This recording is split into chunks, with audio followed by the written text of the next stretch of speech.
De nos jours, la seule façon d'aller dans l'espace est d'utiliser une fusée. Mais apparemment, dans un avenir proche, il pourrait exister de nouveaux moyens plus ou moins originaux de quitter l'atmosphère terrestre. Des ascenseurs vers l'espace ? Des montgolfières ? Des catapultes ? Voici 10 techniques pour aller dans l'espace qui pourraient voir le jour dans un futur proche. Numéro 1. Une catapulte. Cette soi-disant catapulte est en fait une centrifugeuse massive tournant à très grande vitesse. Sa vitesse de rotation est si élevée que lorsque la catapulte propulse une charge dans l'espace, elle atteint la vitesse vertigineuse de 4800 km/h. La NASA a déjà testé une technologie similaire, mais elle en est venue à la conclusion qu'elle était moins fiable que les bonnes vieilles fusées. Le principal défi pour la technologie de la catapulte est la forte résistance de l'air, qui pourrait empêcher la charge de se déplacer dans la haute atmosphère. Numéro 2. Un ascenseur spatial. Oui, on parle d'un véritable ascenseur supposé aller de la Terre à l'espace. Il serait relié à un astéroïde ou à une station spatiale par 4 à 6 câbles massifs. Les extrémités inférieures de ces câbles seraient fixées au sol grâce à une tour de 48 km de haut. L'ascenseur lui-même se déplacerait d'une plateforme à l'autre à des milliers de kilomètres par heure. Ces plateformes seraient situées à la fois dans la haute atmosphère et dans l'espace.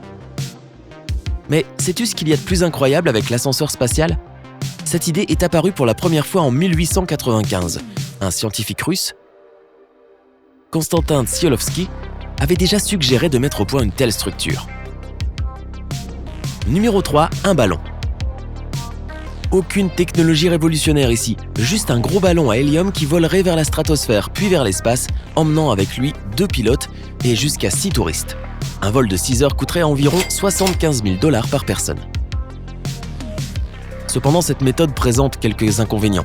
Tout d'abord, à la fin du voyage, le ballon pourrait se retrouver à plus de 480 km de son point de départ à cause du vent. Ensuite, il faudrait au moins 2 heures pour que le ballon atteigne l'espace. À titre de comparaison, les fusées peuvent atteindre leur objectif en 4 minutes. Numéro 4. Un anneau orbital. Le principe de l'anneau orbital est similaire à celui de l'ascenseur spatial. Ce gigantesque anneau encerclerait la planète avec plusieurs points la reliant à des stations au sol. À l'intérieur de chaque station terrestre, il y aurait un ascenseur ultra rapide qui permettrait d'aller dans l'espace. L'anneau orbital pourrait être fabriqué directement dans l'espace à l'aide des minéraux qui s'y trouvent. Malheureusement, il est peu probable que ce projet puisse voir le jour dans un futur proche, en raison de son coût astronomique. Quoi qu'il en soit, il serait aussi possible d'installer des anneaux orbitaux autour de la Lune et des planètes voisines afin de faciliter la colonisation de nouveaux territoires. Numéro 5. Un crochet géant. Peux-tu imaginer un hameçon géant qui pend depuis l'espace et s'arrête quelque part dans l'atmosphère terrestre ? Il s'agit en quelque sorte d'une mini-version de l'ascenseur spatial, puisqu'il suit le même principe. Mais au lieu d'atteindre le sol, le crochet est laissé en l'air et il n'y a plus de tour au sol. Une fusée transporterait d'abord le chargement jusqu'à l'extrémité inférieure du câble du crochet, puis cette énorme structure l'enverrait encore plus loin dans l'espace. Numéro 6. Un avion. Il y a de fortes chances qu'un avion hypersonique équipé d'un moteur à réaction et qui pourrait se transformer en fusée puisse bientôt voler dans l'espace. De l'oxygène liquide serait injecté dans les gaz d'échappement, ce qui transformerait le moteur en fusée. Cela permettrait à l'avion d'atteindre une vitesse très élevée, et sur le chemin du retour, le moteur se transformerait à nouveau en un moteur à réaction ordinaire. Un tel avion pourrait couvrir la distance entre Sydney et Los Angeles, soit environ 12 200 km, en moins de 3 heures. Aujourd'hui, il faut plus de 14 heures à un avion de ligne pour parcourir cette distance.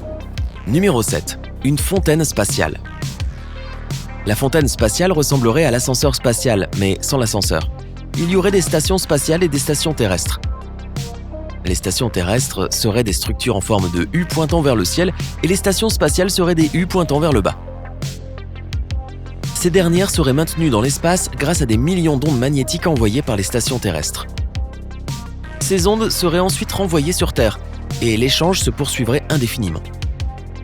En même temps, des accélérateurs électromagnétiques tapissant les parois des structures terrestres permettraient d'envoyer un chargement dans l'espace. Malheureusement, même si ce projet a l'air génial, il nécessiterait une immense quantité d'énergie. Juge-en par toi-même. Une fontaine spatiale dont la structure spatiale se trouverait à environ 1930 km de la surface de la Terre aurait besoin de la même quantité d'énergie qu'une ville entière. Au fait, préférerais-tu emprunter un ascenseur ou une fontaine spatiale pour te rendre dans l'espace? Réponds-nous dans les commentaires ci-dessous. Numéro 8. Un canon spatial. Comme son nom l'indique, cette machine pourrait tirer des objets directement dans l'espace.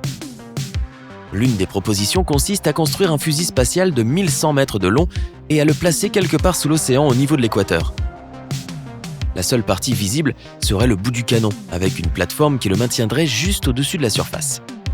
S'il était construit, cela ne coûterait que 250 $ pour envoyer un demi-kilo de charge utile dans l'espace. Le seul inconvénient ? Il ne pourrait pas être utilisé pour lancer des humains dans l'espace. La compression serait trop forte pour survivre à un tel voyage. Mais ça vaut le coup d'essayer. Numéro 9. Une boucle de lancement. Cette construction gigantesque serait faite de câbles magnétiques recouverts d'un matériau de protection spécial. Les deux extrémités seraient fermement fixées au sol et le centre de la boucle s'élèverait haut dans le ciel, comme une section d'un grand 8 géant. Un train spatial partirait d'un côté de la boucle et lorsqu'il atteindrait le milieu de la voie, il serait déjà dans l'espace. Malheureusement, cette construction coûterait une fortune. Numéro 10. Un conducteur de masse. Aussi appelé catapulte électromagnétique, ce moyen de transport innovant ressemblerait à un train à sustentation magnétique. Il n'aurait pas de roues, mais de gros aimants l'aideraient à glisser sur les rails. Ce train se déplacerait à l'intérieur d'un tube dont le sommet atteindrait la haute atmosphère. D'un autre côté, il serait toujours maintenu au sol par de puissantes poutres métalliques. Si ce projet voyait le jour, il ne coûterait que 5 000 $ au lieu des 60 à 80 millions de dollars par siège pour envoyer des astronautes vers la Station spatiale internationale. Waouh, tout ça, n'est-ce pas impressionnant? Mais que faire si tu ne veux pas attendre et que tu souhaites partir tout de suite dans l'espace? Pas d'inquiétude, nous avons un tas d'idées pour toi. Par exemple, tu pourrais demander à participer à la mission Mars One. Les organisateurs recherchaient des volontaires souhaitant établir une colonie sur la planète rouge. Toutefois, cette idée aurait deux inconvénients majeurs. Premièrement, tu ne pourrais jamais retourner sur Terre. Et deuxièmement, l'entreprise qui préparait cette mission a fait faillite en janvier 2019. Après avoir échoué à réunir les 6 milliards de dollars nécessaires à cette aventure. Une autre option serait de faire un voyage à bord de l'avion commercial de Virgin Galactic. Cet appareil étonnant a effectué son premier vol en décembre 2018 et bientôt il pourra emmener les premiers touristes de l'espace à une altitude de 80 à 96 km. C'est l'altitude à laquelle on cesse d'être un simple voyageur et on devient un astronaute. Les inconvénients ? Le vol ne dure que 2h30 et tu devras probablement vendre ta maison pour payer le prix du voyage, à savoir 250 000 $. Si tu n'es pas prêt à dépenser une fortune pour voir de tes propres yeux notre jolie sphère bleue, tu peux utiliser les services d'une société de livraison spatiale et envoyer ton clone dans l'espace. Généralement, la livraison d'un colis sur la Lune coûte environ 1,2 million de dollars par kilo. Mais il te coûtera beaucoup moins cher de faire livrer une photo de toi ou un autre petit objet significatif sur la surface lunaire. Et enfin, tu peux tout simplement devenir astronaute. Alors tu auras toutes tes chances d'admirer notre planète d'en haut. Si tu as appris quelque chose de nouveau aujourd'hui, mets un j'aime à cette vidéo et partage-la avec tes amis. Et voici d'autres vidéos que tu vas sûrement apprécier. Clique sur celle de gauche ou de droite et prends la vie côté sympa.